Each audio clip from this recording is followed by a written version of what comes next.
जय हिंद।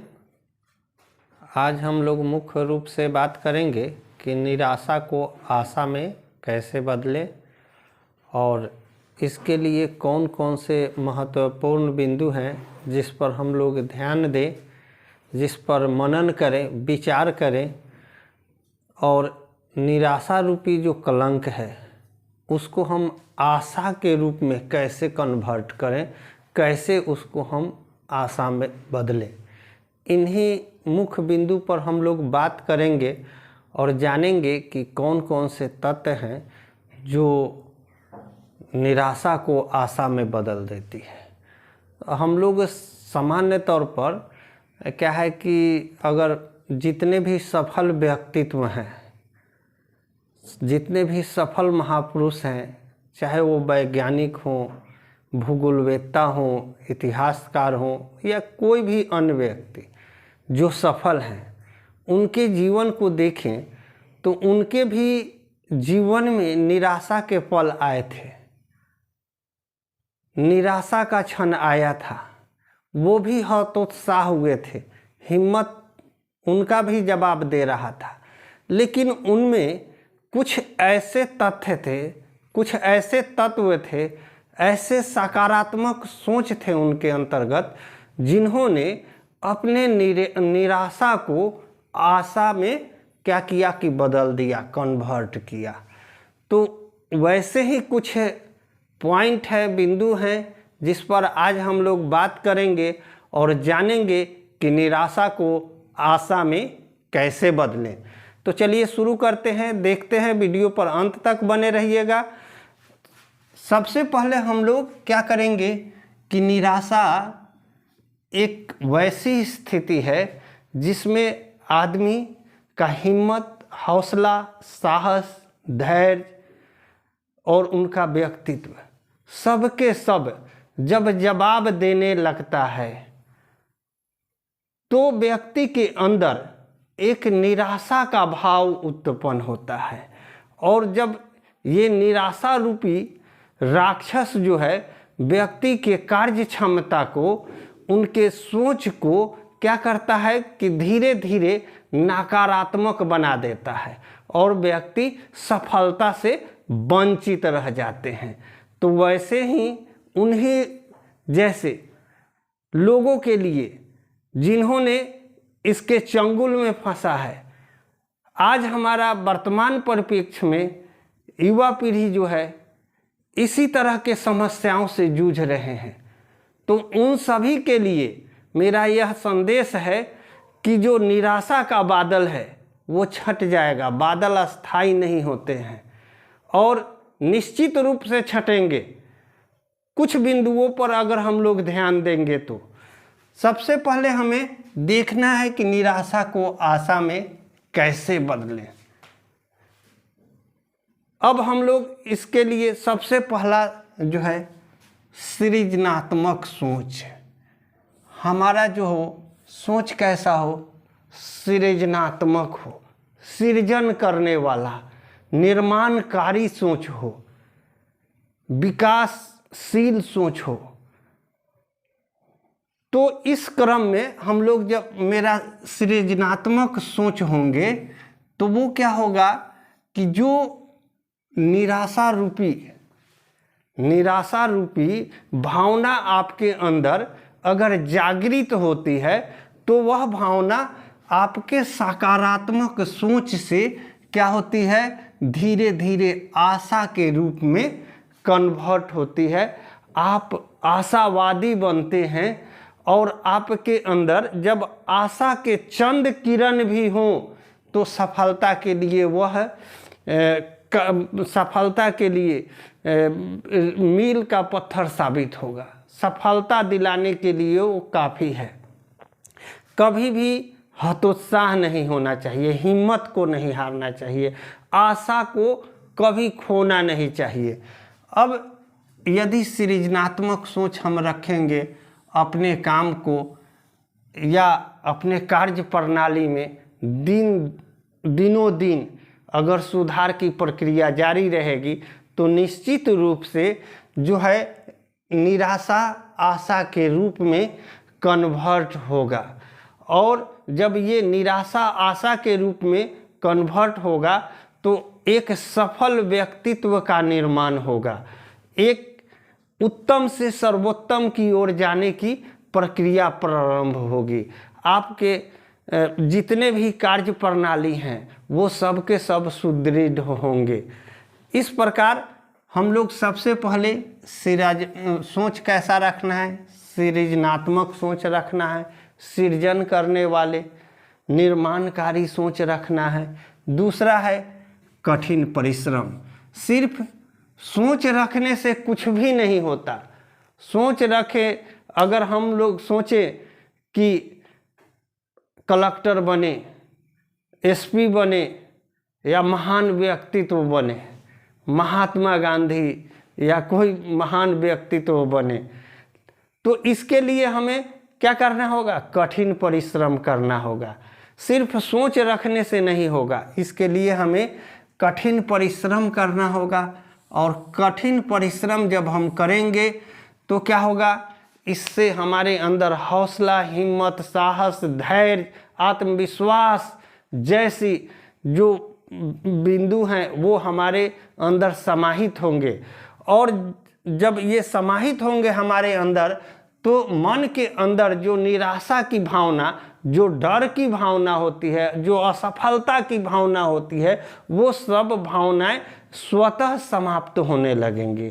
और जब ये भावनाएं समाप्त हो जाएंगी तो आप निश्चित रूप से अपने कठिन परिश्रम और प्रयास के माध्यम से जो निराशा आपके अंदर है उसको आप धीरे धीरे आशा के रूप में कन्वर्ट करने में सफल हो जाएंगे।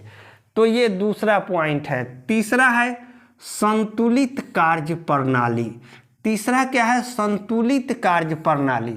आज वर्तमान समय में युवा के अंदर क्या है कि निराशा के बादल छाए हुए हैं, उन्हें दिखाई नहीं दे रहा है, वो बेरोजगारी के दौर में भटक रहे हैं। क्यों? तो उनके प्रयास में, उनके परिश्रम में थोड़ा कहीं ना कहीं कमी है। उस कमी के कारण उनका संतुलित कार्य प्रणाली नहीं है। जो उनका कार्य करने का तौर तरीका है वो सिस्टम में नहीं है। ताकत व्यक्ति में नहीं होता है, बल्कि ताकत जो है वह सिस्टम की ताकत होती है, सिस्टम में ताकत होता है। तो यहाँ संतुलित कार्य प्रणाली जब होंगे, उनके द्वारा किया गया काम एक रूटीन वर्क में होगा, निरंतरता पूर्वक होगा, लगातार होगा, बार बार होगा, और जो कमी है, जो समस्या है, उसका सुधार किया जाएगा। तो निश्चित रूप से आपका कार्य प्रणाली संतुलित होगा और बेहतर होगा, और दिनों दिन उस कार्य प्रणाली में क्या होगी? प्रगति होगा, सुधार होगा। और आपके अंदर जो निराशा रूपी बादल हैं, निराशा रूपी जो भावना है, वो स्वतः क्या होगा? आपके अंदर से निकलता जाएगा, और आप के अंदर आत्मविश्वास, साहस, हिम्मत, धैर्य, ये सब आपके अंदर समाहित होते जाएंगे। तो आपका कार्य प्रणाली जो हो, क्या हो? संतुलित हो, नियमित हो, निरंतरता पूर्वक हो। इससे क्या होगा कि आपके कार्य को गति मिलेगा, दिशा प्रदान होगा। लगातार अगर एक ही दिशा में प्रयास किया जाए तो सफलता निश्चित है। लेकिन वर्तमान समय में युवा पीढ़ी दिग्भ्रमित हैं, उनके सामने विभिन्न क्षेत्र हैं, और क्या करते हैं कि कभी इस क्षेत्र में तैयारी कर लिए, 6 महीना रेलवे का, 6 महीना बैंकिंग का, 6 महीना एसएससी का, 6 महीना बीपीएससी का। इस तरह से उनका 2 साल का समय क्या हुआ? कोलैप्स कर गया। 2 साल वो कोलैप्स हो गए, उनके अंदर हीन भाव ग्रसित हो गई, वो सफलता कहीं मिली नहीं, उनका मेहनत बेकार गया। और मेहनत जब असफल होता है तो निराशा रूपी बादल या भावनाएं उत्पन्न होने लगती है। इस प्रकार धीरे धीरे व्यक्ति निराशा के चंगुल में फंसते जाता है। आज भी हमारे वर्तमान समय में युवा पीढ़ियों की स्थिति यही है और यही कारण है कि आज युवा मेहनत करते हुए भी उन्हें मन मुताबिक सफलता नहीं मिल पा रहा है। तो हमें क्या करना है कि हमारा कार्य जो हो कैसा हो, संतुलित कार्य प्रणाली हो। आगे हम लोग देखेंगे दुर्बलता का त्याग। दुर्बलता का त्याग करने का मतलब है कि प्रत्येक व्यक्ति, जितने भी महापुरुष हों या महान वैज्ञानिक हों, इतिहासकार हों, भूगोलवेत्ता हों, जो भी हों, उनके अंदर, सबके अंदर कहीं ना कहीं क्या होता है, दुर्बलता होता है, चाहे वो क्षेत्र जो भी हो। कोई मानसिक रूप से दुर्बल होते हैं, कोई शारीरिक रूप से दुर्बल होते हैं, कोई आर्थिक रूप से भी दुर्बल होते हैं। और इस दुर्बलता के कारण क्या करते हैं, उन्हें निराशा रूपी बादल जैसा निराशा रूपी भावनाएं उत्पन्न हो जाती है। जैसे कोई विकलांग आदमी है तो उसके अंदर क्या होता है, निराशा के बादल, घोर निराशा के बादल छाए रहते हैं। वह क्या होता है कि अपने शारीरिक विकलांगता के कारण वह उनके मन मस्तिष्क में यह भाव बैठा रहता है कि हम अन्यों की तुलना में बेहतर नहीं कर सकते हैं। जबकि इतिहास साक्षी है, अष्टावक्र जैसे जो व्यक्ति थे जिनका 8 अंग टेढ़ा था, 8 अंग टेढ़ा था, फिर भी उन्होंने अपने विश्व में अपनी विद्वता के लिए प्रसिद्धि हासिल की। तो उनके अंदर भी निराशा के भाव रहे होंगे, लेकिन उन्होंने क्या किया, उन्होंने अपने सृजनात्मक सोच, कठिन परिश्रम, संतुलित कार्य प्रणाली और अपने अंदर जो दुर्बलताएं थी, इस दुर्बलता का त्याग किया। अपने अंदर जो कमी था उस कमी को उन्होंने बाहर निकाला और जो उनके सबल पक्ष थे उसको अपने अंदर समाहित किया। और इसके द्वारा उन्होंने क्या किया कि अपने अंदर जो निराशा रूपी बादल थे उसका त्याग किया। आज वर्तमान समय में युवा पीढ़ी में भी ऐसे ही निराशा के बादल छाए हुए हैं। इसको बाहर करना पड़ेगा और बाहर करने के लिए जो भी हमारे अंदर दुर्बलताएं हैं उसको बाहर करने के लिए हमें कठिन परिश्रम, संतुलित कार्य प्रणाली और सृजनात्मक सोच की आवश्यकता है। तब इस प्रकार हम अपने अंदर से दुर्बलता को निकालेंगे और धीरे धीरे सबल बनेंगे और निश्चित रूप से निराशा के जो बादल हैं वो छट जाएंगे। फिर धूप आएगी, फिर रोशनी भी मिलेगी, आप सफल भी होंगे। आगे देखेंगे भावनात्मक नियंत्रण। भावना पर नियंत्रण, बहुत जो लोग हैं वर्तमान समय में युवा अधिक भावुक हो जा रहे हैं। इसमें भावना पर नियंत्रण रखना पड़ेगा, भावनात्मक सोच का विकास करना पड़ेगा।